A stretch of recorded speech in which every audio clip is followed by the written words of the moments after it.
We heard in the first reading today the promise of God to Abraham. You will be a father to many nations. That is the promise of God to Abraham. Also, another promise we heard in the gospel today. Whoever keeps my word will never see death. This is the promise of the Lord to His disciples and to all of us. One of the things that we learn from the sacred scriptures is that God is faithful to His promise. Ang Diyos tapat sa Kanyang pangako. Many times Israel doubted this promise. This promise they heard from Abraham.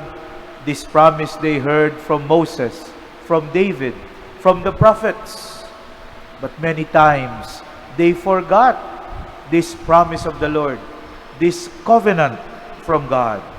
And they doubted the goodness of the Lord, the faithfulness of the Lord. And so many times Israel found themselves getting lost, distant from the Lord, only to be returned by the prophets, to be returned by those sent by God. For He is faithful to His promise. And the New Testament makes us realize that Jesus is the fulfillment of that promise.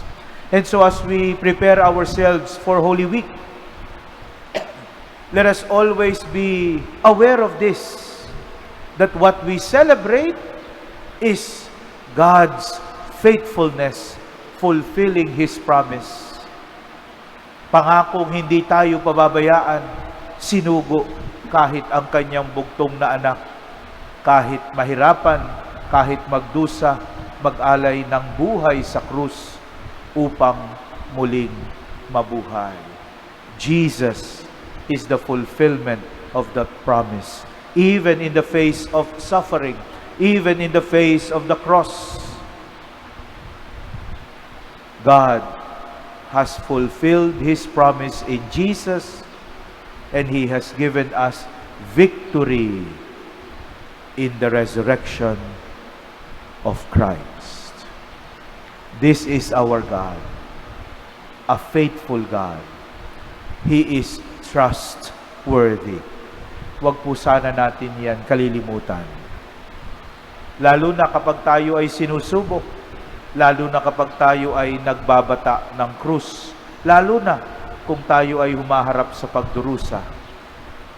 Let us never doubt God's faithfulness to His promise.